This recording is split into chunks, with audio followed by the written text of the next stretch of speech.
जैसा कि आप लोगों को पता है कि देश में अभी चुनाव चल रहे हैं, हर जगह चुनाव की ही चर्चा चल रही है।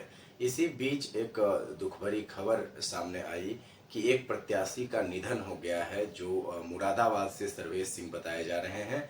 ये भाजपा के प्रत्याशी थे। ये तो खबर है, खबर के साथ साथ सभी लोगों के मन में एक इच्छा जाहिर ये हो रही है कि जानते हैं कि नियम क्या है, क्या कुछ इसके बाद नियम होगा। अगर कोई प्रत्याशी का निधन हो जाता है, उसके बाद चुनाव आयोग का क्या नियम है, क्या फैसला लेती है सरकार, इस तरह के नियम को जानने के लिए अभी इस वीडियो में अंत तक बने रहें। मैं हूं रवि, आप देख रहे हैं संवाद प्रभा।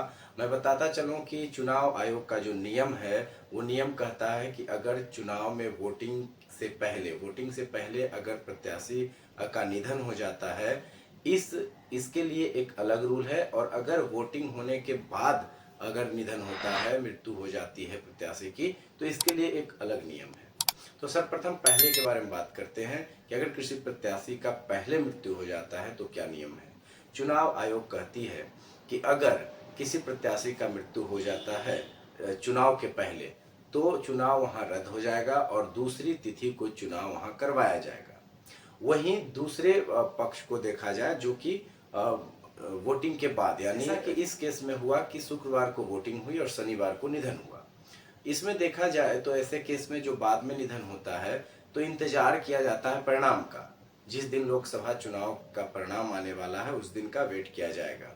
अगर ये प्रत्याशी यानी कि सर्वेश सिंह जो थे, ये प्रत्याशी अगर जीत जाते हैं वहां से, तब तो चुनाव आयोग को वहां चुनाव रद्द करके फिर से एक चुनाव करवाना होगा।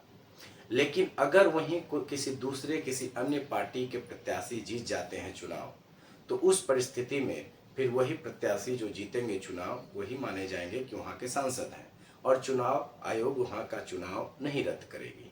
ये दो तरह के नियम होते हैं। चुनाव से पूर्व किसी प्रत्याशी का निधन होता है तो, और चुनाव के बाद किसी प्रत्याशी का निधन होता है तो।